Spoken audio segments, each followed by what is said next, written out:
Hello, everybody, and welcome back to the Tea with Crema. My name is Chris. I'll be one of your hosts today, and I'm joined by my best friend, Emma. Hello, everyone. Today, we are talking about the right time to do everything. Because you know, growing up, everyone told you that you had a certain amount of time to get all of the important checkboxes marked off your list. And if you didn't, you were a failure or a cat lady or a weirdo. And so today we're looking at all of those times that anyone ever called us a cat lady or a weirdo and really figuring out, like, did that impact us at all? Do we need additional therapy sessions? Obviously we do. Welcome to today's episode, everyone. Thank you so much. Before we begin, we want to do our tea check. So that was the literal longest intro I've ever heard in my life, but it kept getting better. So I was just like, okay, I'm just gonna let him go. I'm not gonna cut him off. What are we doing now? Checking in our tea? We're doing our tea check. Thank you so much. How do I even follow up with that? Today I'm drinking a Very Berry Singer by Celestial. Very good. It's a little tart when you're just drinking it as hot tea. So I did add some sugar into it, and I will say that it is delicious. Would love this over some ice. I think it would be a hit. What are you drinking today, Christopher? Today I have a French tea. It is Croquembouche au chocolat by Chez Lulu, which translates to Some Baked Good with Chocolate by the House of Lulu. And I was really skeptical at first because the last time I tried a chocolate tea, it tasted like a very, very watered down hot chocolate, like terribly watered down. But honestly, this one is not as bad as I thought it was going to be. So it has like a pure tea. It says it has the chocolate flakes, and I literally saw the chocolate flakes in the tea. So that was quite interesting. And then it has cinnamon, apple bits, caramel bits, almond bits, and safflower petals. And honestly, it is not as bad as I thought it was going to be. That's good. I thought it was going to be trash, and it actually has worked out really well. I don't know how they did it, but they did it. That's so nice. I would have to give this a solid 3.5 out of 5. I would drink it again. I would not order it specifically, but I would drink it again. I wonder if it's one of those that you could add cream to, and then it would be more, more chocolatey creamy than water chocolatey, watery chocolate. I'll try it for sure, and we'll see what happens. But so far, honestly, not bad. Not bad for a chocolate tea, honestly. That's awesome. Okay. Well, I guess we will just hop right into it. So, talking about the right time. So, I just want to shout out our friend Now. She's the one who was the inspiration behind this episode. We had posed a question on Instagram probably towards the end of last year and asked what are some topics that you'd like us to discuss, and this was one of them, talking about the right time. So, what was your ideal time for marriage, your child, a child, possibly a career when you were younger? What did you think that you would get all of these things done? Or did you even have a thought that you would have X amount of things done by X age? I don't think I cared for any of these things until high school. Honestly, I was living my best or worst childhood life, depending on who you ask. I thought it was okay. But different people get different opinions. So I didn't care about any of this stuff until high school. And that's because everyone was talking about it all the time. So I didn't really have a choice but to think about it. And so for me, I was of the mindset that my career would come right after college. I would go to college. I would do my career, whatever my career was going to be. And I would do that until I retired and then died. So that was my understanding of careers. That's just what I thought people did. You go to school as long as you want to go to school, you get a job, and then you just do that job or similar jobs until you've reached a point of no return, and that's your life. And so that was my ideal time, 22, work until forever. Children, I decided that if I were going to have any, it was going to be before I was 30, and that was just because my mom had me fairly young in her life, and I enjoyed having a younger parent who was able to keep up with the rigorous demands of teenage life. So she was out there with us. We went on really awesome trips together. I'm not saying an older parent can't do all that. I'm just saying that I had an experience with a younger parent and enjoyed that experience. Mm-hmm. And so I wanted to also be a younger parent doing those things. And so I cut it off. I was like, if it's not, my imaginary line right now is 30. If it hasn't happened before then, I've just said that it's not going to happen. That actually has not changed for me, but it is what it is. And then marriage is murky. I don't really know I've gone back and forth about marriage a lot of times in my life, and I don't really know. That was one of those things. I don't know. People never put pressure on me to be married. So I don't know. I've never had like a real answer in terms of like, this is when it has to happen. What about you? Did you have all these lined up, planned out in your Pinterest board? I sure did. Looking at my Pinterest of wedding 2012. Hello. Those are some not good years. Now I'm seeing people on TikTok are starting to clown their wedding boards on Pinterest, and it is hilarious because all of those pins were my pins too. I think I was pretty much the same. I think that, and I don't know if it's like being like a girl or like being a woman, that girls talk about it more, and I don't even want to put that generalization out there either, but I feel like I always had these conversations, and it was, I think, definitely growing up Mormon, like you definitely have these conversations very often and very young. So like you move from primary, which is basically like the children's program, at 11, not 12. And then you enter the young women's program at 12. And by that point, you're starting to get lessons on how to be a good housewife and how to be a good wife and a good caretaker. So I think from the time I was 12, like I always, in my head, 12-year-old me knew that I was going to get married in the temple. I knew I was going to have children, but I also knew I was going to go to college. So like in my head, I was always thinking like, okay, well, when I go to college, like how am I going to find a partner that's like a member? Like that's the big thing too, right? Is marrying someone who's also from the church. And it was this whole thing. Anyway, I think as we like moved away from the church, like definitely in high school, I would think like, okay, 10 years from now, I'll be like 25, I'll be 26. And I definitely thought I would be married with at least one child by 25. And to me, like 25 seemed so old, right? Like it seemed like, oh, I'm so grown up, all these things. Obviously 25 came and went. But I also knew in my head that I would be okay if I had children when I was older. Like my mom was an older parent with both my sister and I. And, I think it, in the same way that it like, like you said, like your mom kept up with you, like I felt like my mom kept up with us very well too. But then Isaac has the opposite. Like he's experienced the opposite thing where his dad was a little bit older. Isaac's also the last child he's the 7th child. And he feels like his parents didn't keep up with him by the time that he was, born and everything as much as they did. And they weren't as active as they were when they were, with the first couple of siblings. Also, by the time you're at number 7, like, why can't you take care of yourself? There may or may not be some autopilot things kind of happening amongst the collective. And so he had very differing opinions. Like I remember us being like teenagers and I'd be like, when do you want to have your first kid? And he'd be like, oh, definitely like 19 or 20. And I was like, 19 or 20 is like in 2 years, sir. I was like, I don't know who you're having a child with, but it's not me. And he just kind of like, he was like, what do you mean? I was like, well, if you want to have a child at 19 or 20, like good luck. Like I still live with my parents.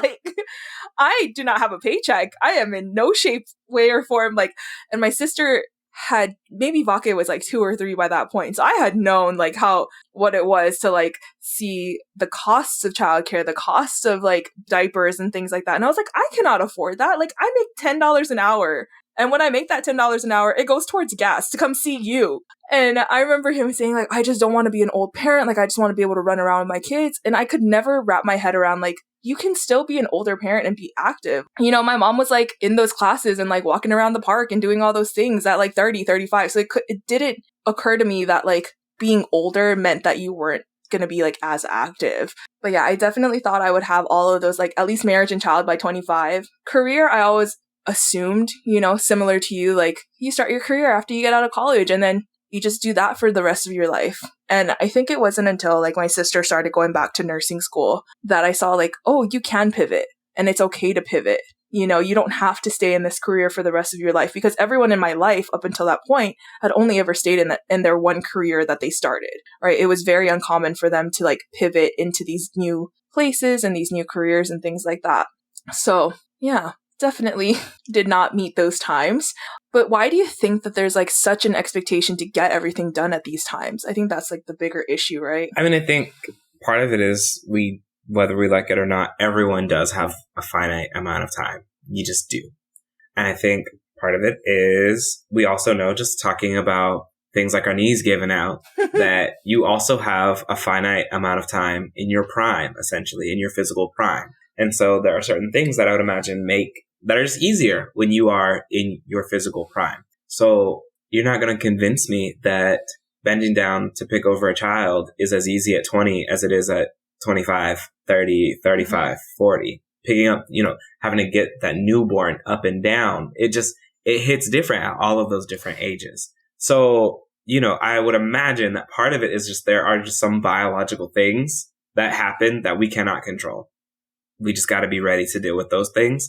As far as like why it's so young, I think in part because it used to be affordable to do it at that time, in those time frames. You could have a child and afford to have a child before you were 30 at one point in history. You could do that. It was affordable with a stay at home in a house, not an apartment, in a house. On a working, a working class wage, it was doable. And I think that's sometimes where it kind of gets to me too, is thinking about I remember there was a certain point where it felt like we had just started teaching and everyone was getting married, all these people were getting married. There were so many posts about oh, I'm engaged, oh, I'm getting married. And I think right now I'm experiencing a second wave, or it might just be because now I'm married that I'm starting to see it come back again. And it feels like it's those every 5 years that you see this huge wave of people getting married, people having kids, now those people that were getting married 5 years ago, now they're having kids. And I'm now at this point where I'm getting married. And I'm oh God, am I behind?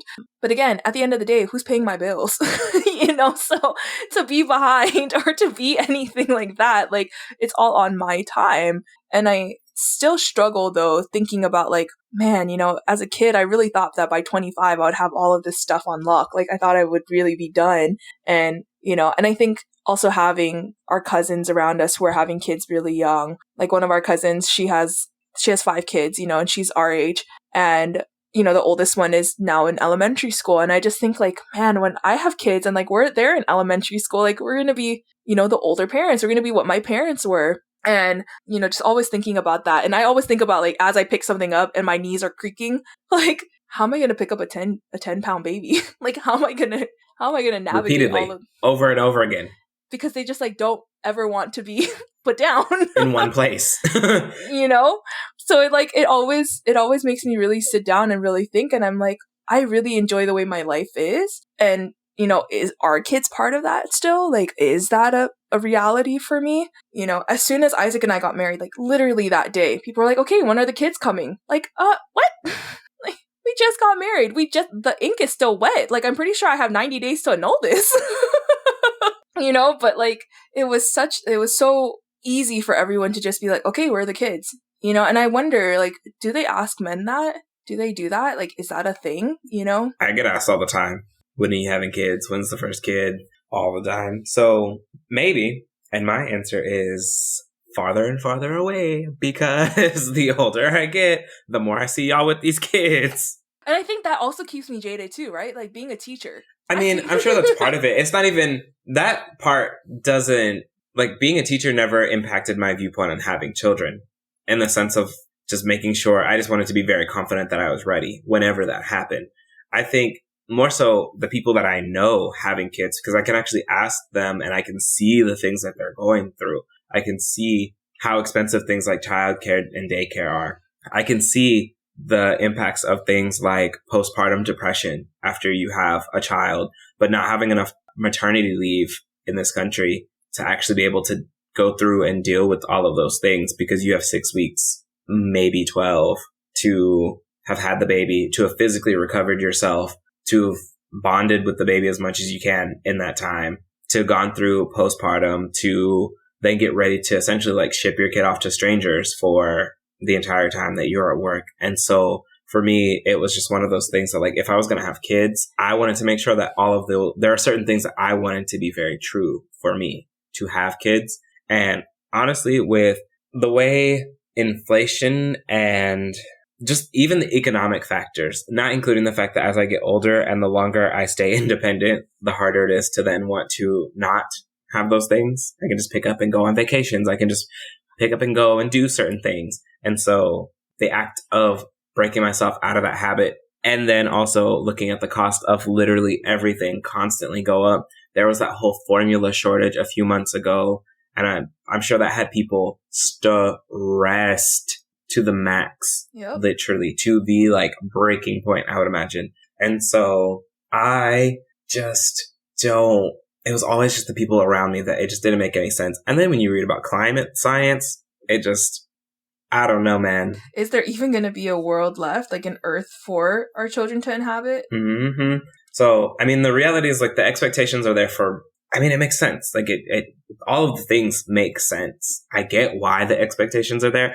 I think I'm just at a point where I'm like, I'm going to do what works for me because, again, y'all want me to have kids, but I don't see any of y'all signing up to help pay bills in the meantime. Yep. And like, I think it's different to being in Japan and seeing what healthcare and like maternal care could be. You know, every time I see one of my friends in Japan having kids, I'm like, man, the US could never. Like, especially seeing my sister's own birth journeys. You know, she's had 3 kids so far. And with each kid, like, she's been in the hospital maybe 2 or 3 days, 2 days max. You know, they have the baby and you're out. In Japan, you like cannot leave the hospital for a week. Like, they make sure in that week you're taken care of because they know once you leave the hospital, right, you're on full-time care. So they teach you how to do all the things. They teach you how to swaddle your baby. They teach you how to feed your baby. You know, it's not this like rushed care in doing these things. And like, I think that's also kind of changed my viewpoint on having kids because at first I was like, there's no way, like I could not afford this. I can't, you know, would not be able to only take 6 weeks or 12 weeks. Like, how are you supposed to get to know your baby in 3 months, you know, and get to know your baby and then have to then, you know, like you said, ship them off to a stranger. And, you know, then I'm working to just pay for this childcare. Like in Japan, you have up to a year of maternity leave. And then if you cannot secure daycare, which they also have public daycares, which are subsidized, if you cannot secure that daycare, then you get up to another year. So you can essentially be able to stay home with your baby for 2 years. And on top of that, like they also have paternity leave. So husbands and fathers, or, you know, just like the male person in your partnership is also allowed to have, you know, a year off too. And this is all paid. You know, it's not like you're pulling into FMLA like a lot of people have to do in the US. It's not like you're claiming disability to just get some kind of subsidy. So it really opened my eyes to like the difference in healthcare in the US versus, you know, other places, which I would say like even Japan's not the best. You know, it's not the marker for healthcare, but it is like very different from the US. I also wonder too if like some of this pressure comes from like being an overachiever. You know, essentially like hitting these milestones in my life already and like just like, oh yeah, that's just another milestone that's going to be like expected of me to hit, you know, and I'll hit it whenever blah, blah, blah thing comes. So I wonder if there's also some kind of pressure from that too. Like you've done all the things, you know, you've done the college, you've done the education, so like what's next? As though like me being independent and me being just like in a marriage is not enough. I don't know. Just some thoughts. I mean, it makes sense. It's always that kind of, in part, I guess, the you pressure that you're putting on, but also the, man, who are you checking these boxes for? Yeah. Because I know, like, sometimes I've considered it, I'm just like, man, everyone wants me to have a kid. Maybe I should have a kid. Let me just go pick one up. I really do. Like, I entertain the thought for all of like 2 seconds, and I'm like, that doesn't even make any sense. But I could imagine if people have that more aggressively in their life all the time, I'm sure eventually it wears on you. You're just like, man, everyone says that I should have a kid. Maybe I should have a kid. You know what I mean? Yeah. Like, it's literally every conversation whenever Isaac and I call home. So when are you guys going to have kids? And, like, I understand, you know, they're excited. Isaac's the youngest child. I'm the middle child, the most able now to have children. So my little brother better not be having any children anytime soon. But, you know, like, but I also wonder, too, like, does it have to be? Like, does that have to be your guys' first question? Like, why are we all so conditioned to have these questions about, you know? And also, like, you know, I feel like a lot of times right now, the narrative that's coming on, like the discourse coming out is like, you shouldn't ask people about when are they having kids or, you know, XYZ thing, because you don't know, like, you don't know their fertility. And that's like, it can be potentially very harmful or hurtful to like ask people something that, you know, they might not have the ability to do. Mm-hmm. It is off the table forever. So, man, ask me other things. How's my mental health? How's my yoga regimen coming? Facts. Like, ask me those questions. You know, ask me about those things. Except, you know, if I'm having a rough month, like, don't ask me about those things. Just like, don't ask me nothing, actually. Ask me what like I had for breakfast or something. You know, keep it light. Or like ask me what I need. You know, like what do you need at this moment? Everybody asks, wants me to need something, but I don't need those things. That'd be really nice. I think too, like going into this new upcoming year, like with the career shift, I've had to think about those things more often. Like, no, I cannot get pregnant in this year because XYZ thing. Like, I'm about to start this new position. Like, that is not the best way to start this position. And, like, no, we cannot, like, get pregnant at this time because blah, blah, blah. Like, if I keep putting it off, though, like, is it ever going to happen? I know. That's especially, I don't know if I will say I've never put off kids because of work. That's never been if I'm not going to have kids, it has nothing to do with work. But I think it's also different. In the sense that, like, I'm putting my career above children. I do recognize that there is difficulty in having kids in this current work environment. And that work is also inherently one of the strains in the sense of, like, money. But it's never been like, man, advancement in my career versus kids. But I wonder, like, I was having this conversation with Isaac. Also, by the way, should I say it? Like, I'm moving into an assistant principal role this next year. So but don't, whatever. And I was having this conversation with Isaac because there is another principal at my school who's a male and his wife just gave birth, like, in his first year of being AP. And, like, he didn't have to worry. Like, he could show up to the hospital and, like, okay, the baby's here. Whereas, like, as a woman, like, at 38 weeks, 39 weeks, you cannot be in the school. Like, you're just, like, kind of waiting for the baby to come. So I think it's also different in that way that I'm, like, thinking about how do I navigate this new thing. And I don't think, obviously no one would ever hold it against me if I were to, like, choose to have a kid at this point. But I think for myself, I'd be like, man, you couldn't even last a year. But it's not like you're having the kids for an out.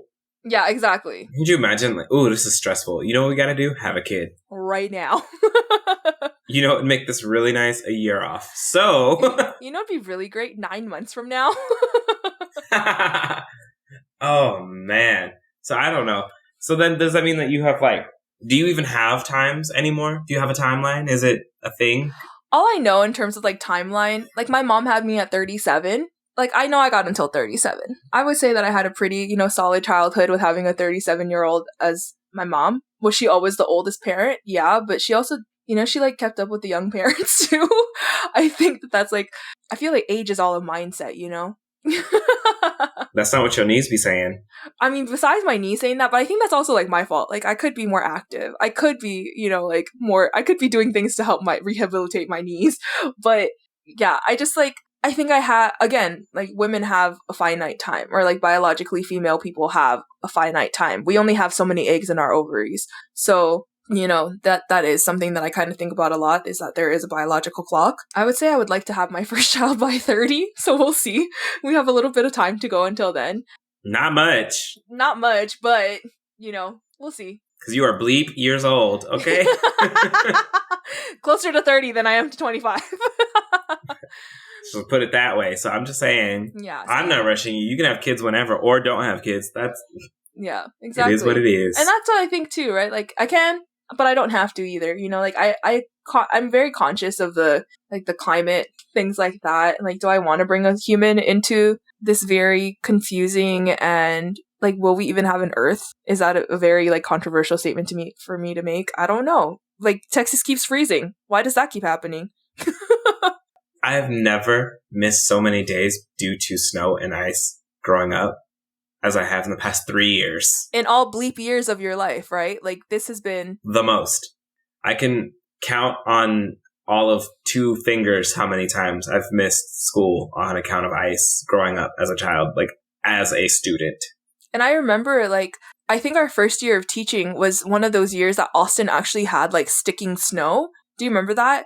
And you're like, I moved to Fort Worth because I heard there was more snow than in Austin, and Austin got the snow. And you're like, this is weird. And then, year 4, whatever year that was after the pandemic, when we had the Snowmageddon, we were shut down. Were y'all shut down last year as well? I remember I have missed at least one day of school every year since Snowmageddon. Yeah, and even ice and snow. Even before Snowmageddon, we had like 1 or 2 days, but it was never to the point where we were out for a week. Like, y'all were out for a week this year. So, it's just like one of those things I'm just like, do I really want to bring a child into this earth, not even knowing, like, this changing climate? Like, there's so many natural disasters that are happening. I'm like, y'all, we've been warning you, but okay. It's odd. It's fine. Ultimately, I don't know. I truly do understand the concept of the right time. And I understand because some of these things are definitely things that you want. I mean, you want your children and your friends and your family to have things like careers and stability and prosperity. So I get those things. I get those questions. I understand that for some people, children bring a lot of happiness. I totally get that. And I totally get that for some people, marriages bring a lot of happiness. But I will say that I enjoy being a part of a generation that is at least asking questions of these things and also being very okay with saying, actually, it's not that this might not ever be for me, but it's definitely not for me right now. And it doesn't have to be for me in the next 6 months or the next year. It can be for me when it is for me, when I'm ready for that. And, I've seen the arguments from especially older people that love to just say, you're so selfish. And I just don't understand. Cause like, what else is there? Who else is there for me to be happy for? I'm not having kids for your enjoyment. I don't understand. Like, I also don't understand that, like, saying, oh, you're so selfish for not wanting kids. Actually, you're very selfish for wanting children, right? Because a lot of times, I'm not going to say all the time, but why procreate other than to, like, make little yous? Like, how selfish is that? As if the world needs more little yous, But again, it's the most biologically selfish act you could make. It's to say, I'm so great that there should be more of me. And again, we're not, undermining that people do get real, joy and happiness. But when you come out and they're saying like, oh, it's so selfish for you to not have kids. No, it's selfish for you to continue to inhabit these, like, to have your children now have to like survive. They didn't ask to be born. So the least I can do is help them be happy. Like, I cannot. And if they're happy, like, by not having children, that's totally fine too. I will say though, because I did have older parents, and my parents had older parents too. Well, my mom did at least. I didn't get as much time with my grandparents that I would have wished for. And I see with my nephews getting to spend time with my parents and, really getting to value that time, that there are parts of me that I'm like, oh, I do want to see like my parents as grandparents with my kids. But again, like, I'm happy for them being grandparents for my nephews. Like, that is sometimes enough for me too. Like, I just wanted them to experience, being a grandparent, especially because we had such good memories with our grandparents and, those types of relationships and things like that. But on the flip side, again, there's not as much of a gap between my generation, my mom and my father, and then their parents. And there still wasn't all that much time in terms of like, yes, I got to know my grandma up until like the early parts of my adulthood. But like, by all measurements in terms of like what you're referring to, that should still be something that I'm able to enjoy at this time. So ultimately, late parents, early parents, young parents, older, like there's no ever guarantee on anything. Facts. Yeah, that's true. And so even if you are having kids young, that's not to say that you'll be around for 4 or 5 generations just because, well, if you're having kids every 20 years, and people are living up to 60, 80 years old, then you should see X, Y, Z. There's no guarantee about any of those things. So I think even then for me to know that generationally, my generations were all pretty close, and to still not necessarily have those same strong experiences, it really solidifies for me that I'm going to do the things that are right for my timeline. Because there's no guarantee that it's going to happen any other way, even if I have a kid right now. Yeah. It's that finite, right? Like, it's just, everything exists. Finite. Everything exists on a finite timeline. And there's no guarantee that you can make a timeline fit what you want it to do. As I've gotten older, I have gone more okay with doing things on a more natural timeline. There are certain parts of the timeline that really stress me out, and that is totally fine as well. But there are certain things that I don't rush anymore. I'm not going to rush into a marriage anymore. I'm not going to rush into having children, making that sort of, quote unquote traditional family, which first of all, for me was not going to be traditional to begin with. So why rush into it anyway? But that's neither here nor there. And then I think something that I have more recently learned to let go of is the concept of like rushing through a career. of really trying to rush to the highest position, to have arrived at whatever that like that sense of finality in your career. I'm just like, I will get there when I am good and ready. Wherever there is, I will get there when I am good and ready. And I just really want to make sure, because it is all finite, it's all limited. I do want to make sure that I am doing my best to enjoy all of the parts and days that go into that finite time. Yeah. And I ain't trying to fit no one else's timeline into what I have planned for my life. There you go. Outside of the universe, because whatever the universe got planned, I can't do nothing about.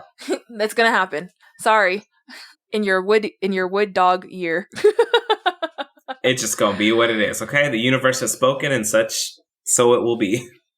Okay. I felt like that was like a pretty good like final thoughts. Do you have extra final thoughts on that? I don't think so. So don't ask me no more when I'm having kids, because I can assure you, if you know me, you'll know when I'm having kids and when I'm getting married, because it's going to be everywhere. I'm going to let you know. There will be invitations. There will be letters. It will be posted you'll know. Okay. I promise you, it will not be a secret. So when my marriage is happening, when I'm having children, when I get a promotion, y'all will know. I feel like when it's happening. So don't ask me no more. When I have kids, like I really do want it to be a secret. Like I just want it to happen. And then like, just like, oh, here's the baby. That's the announcement. I want to be in the right headspace. Different strokes for different folks. I want everyone to know. I want parties. I want gifts. I want snacks. I want all of it. The whole experience. I will not be having a gender reveal party because that's dumb. No, those should not exist. Gender is a construct, everyone. Especially if I set half of California on fire because of my gender reveal party. Or if you turn an entire sacred waterfall. I think it was in Brazil, wasn't it? Blue. Did you see that one? They dyed the waterfall blue, and it's like actually very harmful for the dye was very harmful for the environment. That is wild. No, I'm not going to do all that. Mm-mm. But I will have a destination baby shower. So there you go. That's how you do it. But no, those are my final thoughts. So with that, Emma, it is time for our... Oh wait, I didn't get my final thoughts. What the heck? I thought those were your final thoughts. Oh, Awkward. Don't dye a waterfall blue. That was not my final. My final thoughts are, unless you're paying for this anything, you do not get a say. Okay, that's it. That's the tweet. That's it, because I'll stay at home and do all the things. Yes. Just kidding. I won't. I'm going to still do me. It was Brazil. Sorry. The blue waterfall was Brazil. They got fined. Lots of money. I would hope so. Wild. Well, in that case, for real this time, it's time for our... Rapid fire question! All right, Emma, what question did you bring today? Because this is our final February episode. I mean, there's only 2 that ever come out usually per month, but because it's our second one, my question is based in love. What is your favorite love song? Actually, you know what? Let me change it. What is your favorite like pump up song? Now that we're talking about like the right time to do things, like what's the thing that gets you motivated? I think recently I have been really energized by Megan Thee Stallion's more recent album, Traumazine. Yes. Please, Emma, make sure you tag Megan Thee Stallion in this post. Okay? I will. Because she needs to know that I really enjoyed her album.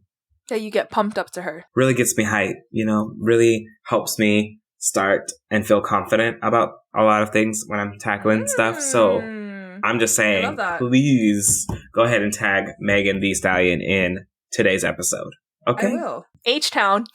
Fellow Texan. Not even from there, but you know what? I am a fellow Texan, so I will rep it if I need to, okay? That's support. Okay, so like in the way that I said pump up, I don't know why I said pump up, because I've been listening to like real chill, like neo soul, like funk, because I feel like that's been the thing that's been calming me down and really centering me when I go to work. And before, like on the way, when I used to work in Texas, like I used to be like all about, Meg Thee Stallion, Cardi B, like that was like my pump up playlist, because I was like, oh, I need to like get in there. But now I'm like, I actually need to chill so I can breathe, wake up in the morning. So the thing that's been really energizing me is there's several actually. There's this like playlist on Spotify. It's called Low Key. Also, the Soul Coffee playlist is also one of my faves. Like it just always has like new new hits and like new stuff coming out. Sometimes even like old songs come in there. So I think that's kind of been where I've been at in terms of pump up and like, yes, let's get this day. Let's do it. Okay, that was an alternative answer. I wasn't ready for it. I know. Sorry. I was like, as I realized after I asked pump up, I was like, why did you ask that? You don't pump up to nothing no more. Not about that life no more. Nah, it's okay. It's all temporary. Fine. You might be tomorrow. Yes, true. True. You never know. Okay, what's your question for today? My question is, how judgmental are you towards or about other people? Oh, I actually found myself doing this way often, and I had to sit down and have a conversation with Isaac. Like, you know what? I should not be as judgmental when I come into these spaces. Like, I think that there's been a lot of times, I'm going to just say it for what it is, where I've been in professional development and different presentations, and when old white men come onto the screen, I'm like, I shut down. And I don't mean to. Most of the time I do mean to. But then I realize that, you know what? I should be more open-minded. My prefrontal cortex is fully developed now. I should still be listening and be respectful and then take what they say with a grain of salt most of the time. But I do find myself to be very judgmental when I see like keynote speakers and things like that. I'm like, the math is not mathing. What about you? I am slower to judge, but once I've made that judgment, it's hard for me to unwrite it. So if I've already decided that you're a certain kind of person, and I do really try my best to give multiple opportunities because I am aware that circumstantially things happen. But I give you about 2 or 3, and then after that, I have decided whether you are reliable, whether you are friendly, whether you are inconsistent, whether you are well-dressed or not. I have given you that time to, okay, let's see what it is. And I think also part of it is just everyone has facets too. So there's not ever like an overall judgment, but I will make judgments about certain parts of you, your presentation, your personality, whatever you call it, whatever is relevant at the time. I will make judgments after I've gotten to know you. So like I would say I am judgmental, but in a slow and methodical way. And once it's there, it's there. Do you find that like, you know, I think a lot of people just like are naturally biased. I think that just kind of, it is what it is. Like it's very hard to be unbiased to certain things. Do you find yourself that after that first impression, it stays the same? Or have you ever been like pleasantly surprised? Like, actually, no, you're pretty cool.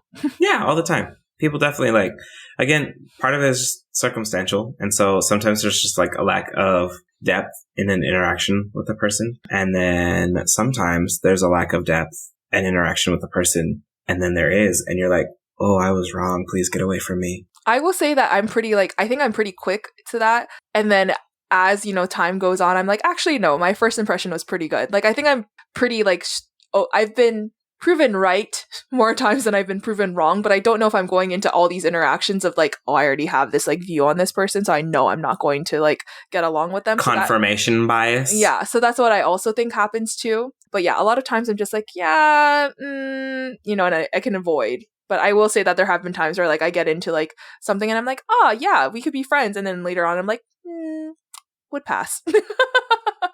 So yes, I am quite judgmental. I will own that. I do try my best to withhold judgment for 2 to 3 interactions. But then after that, yes, I do make a judgment and I do tend to stick to said judgment. And I don't know what else you want from me. It is what it is. I am not going to make a commitment to change. I'm not. It's my life. It'd be like that. So that was wonderful. I actually like that question. Thank you so much, Book of Questions. But in any case, Emma, where can people find the podcast? You can find our podcast on Instagram and Twitter at The Tea with Crema. If you'd like to buy us a cup of coffee or a cup of tea, you can also Venmo us at The Tea with Crema. You can also stream our podcast anywhere that you like to stream, such as YouTube or Spotify or Apple Music. We hope to see you next time. Bye!